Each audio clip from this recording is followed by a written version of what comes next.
जय हिंद साथियों।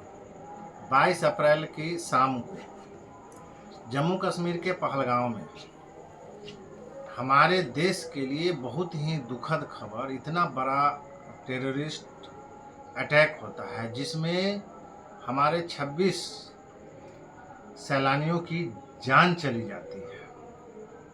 ये हमारे देश के लिए बहुत ही दुखद पल होता है और इस दुखद पल में मीडिया, आईटी सेल, भाजपा का क्या क्या नैरेटिव चला रहा है, जहां की असल मुद्दा होना चाहिए कि इतना बड़ा टेररिस्ट अटैक हुआ कैसे। जहां इतनी भीड़ है सैलानियों की, सबको पता है कि गर्मी के मौसम में श्रीनगर लोग घूमने जाते हैं, तो उस समय क्या सारे सुरक्षाकर्मी कहाँ थे? इतनी भीड़ में, इतनी बड़ी भीड़ सैलानियों की है, वहाँ एक भी सुरक्षाकर्मी नहीं। टेररिस्ट आया कैसे? और नैरेटिव क्या चलाया जा रहा है कि हिंदू मुस्लिम पूछ पूछ कर गोली मारा गया। अरे आतंकवादी क्या पूछा नहीं पूछा, असल नैरेटिव वो नहीं होना चाहिए, असल मुद्दा वो नहीं होना चाहिए। लेकिन ये भाजपा के आईटी से कुछ चाटुकार पत्रकार, मनीष कश्यप जैसे लोग, जिसको हिम्मत नहीं है डरपोक को कि सरकार से सवाल करे कि हाँ इतना बड़ा, जैसे उनके मोदी जी पूछते थे कि सारा तंत्र आपके पास है प्रधानमंत्री जी, और बताइए आतंकवादी आया कैसे, आतंकवादी के पास बंदूक आया कैसे।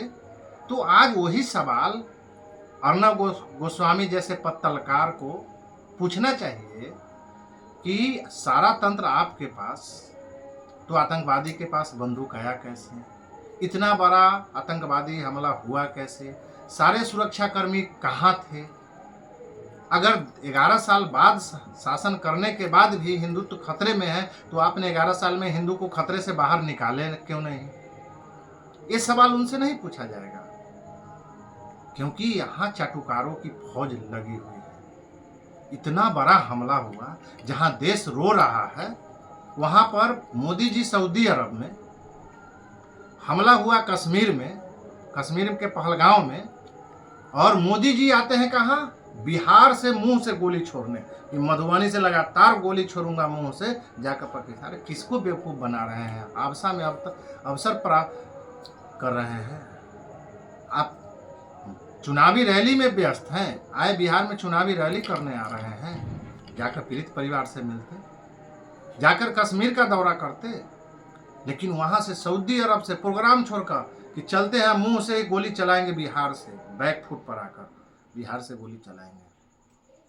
और फिर भी ये जो है चाटुकार लोग गुणगान में लगा हुआ है, इतनी बड़ी घटना के बाद भी कि मोदी जी आए, बिहार से ये तोप छोड़ दिए, बिहार से वो तोप छोड़ दिए, ये कर दिए, वो कर दिए, लेकिन कोई नहीं पूछ रहा है कि क्यों सुरक्षाकर्मी वहाँ एक भी नहीं था, क्यों भी जवाबी कार्रवाई में एक भी गोली क्यों नहीं जवाबी कार्रवाई में चलाया गया,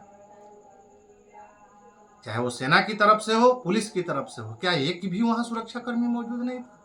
ये किसकी नाकामी है, किसकी विफलता को ये सारे चाटुकार पत्रकार, मीडिया कर्मी किसकी विफलता को छुपा रहा है? क्या आईटी सेल यही इसीलिए ना कि ताकि हिंदू मुस्लिम में फंसे रहे, हिंदू मुस्लिम के नाम पर खूब नैरेटिव फैलाओ, ताकि असल मुद्दा जो है कि इतना बड़ा घटना क्यों हुआ, इसका जवाब सरकार को देना है, ये मुद्दा हट जाए। और हद हो गई यार, एक दिन भी इनको रहा नहीं गया चुनावी प्रचार से। अरे कम से कम 2-4 दिन तो रुक जाते चुनावी प्रचार से, पता तो चलता कम से कम देश की खातिर। लेकिन आपको मोदी जी, न देश जरूरी है, न देश की जनता से प्यार है, आपको अपना सत्ता से प्यार है। चुनावी रैली होना चाहिए, देश चाहे जहाँ जाए, जनता को चाहे जितना भी टेरर अटैक हो जाए उससे कोई मतलब नहीं। और एक बात और कहता हूँ, जो लोग जो एक नैरेटिव फैलाते हैं ना, जो मोदी जी हिंदुत्व खतरे में है, 11 साल में तुम्हारा मोदी हिंदुत्व को खतरा से बाहर नहीं निकाला। और सारे अटैक, चाहे देख लो पुलवामा अटैक हो, पहलगांव अटैक हो, पठानकोट अटैक हो, उरी अटैक हो, संसद अटैक हो, सब भाजपा के समय हुआ है। जितने बड़े बड़े अटैक है सब भाजपा के समय हुआ है। जाकर नेट पर सर्च मार लेना और हिंदुत्व के खतरे से बाहर निकालोगे। 11 साल में लंबी लंबी भाषण और मुंह से गोली, मुंह से जितना फेंकना है फेंकते रहिए। कम से कम आज भर तो रुक जाते, 2-4 दिन तो शोक व्यक्त कर लेते, उस परिवार से जाकर कम से कम 1-2 परिवार से तो मिल लेते कि इतनी बड़ी घटना हुई है। कश्मीर का दौरा तो कर लेते, सभी विपक्षी पक्ष और विपक्ष के साथ एक बार मीटिंग करके, कि पूरा दोस्त विपक्ष कह रहा है कि हम लोग देश अगर कोई एक्शन लेगा उसके साथ तैयार है, और आप आ रहे हैं जहां विपक्ष के साथ और पक्ष के साथ बैठ के मीटिंग करना चाहिए, वहां चुनावी रैली भाजने नीतीश कुमार जी के साथ में है, चुनावी रैली की परी है। तो ये आपकी सच्चाई है। और जो लोग नैरेटिव चला रहे हैं और जो लोग मोदी की गुणगान कर रहे हैं, असल में वो देशभक्त नहीं है, झूठ मूठ के वो कभी देशभक्त नहीं। मोदी भक्त कभी देशभक्त नहीं होता है। देशभक्त किसी नेता का भक्त नहीं हो सकता है, चाहे वो कांग्रेस का हो, बीजेपी का हो, राजद का हो, किसी भी पार्टी का हो, कोई भी देशभक्त। और जो मोदी भक्त कभी देशभक्त नहीं हो सकता है। जय हिंद, जय भारत।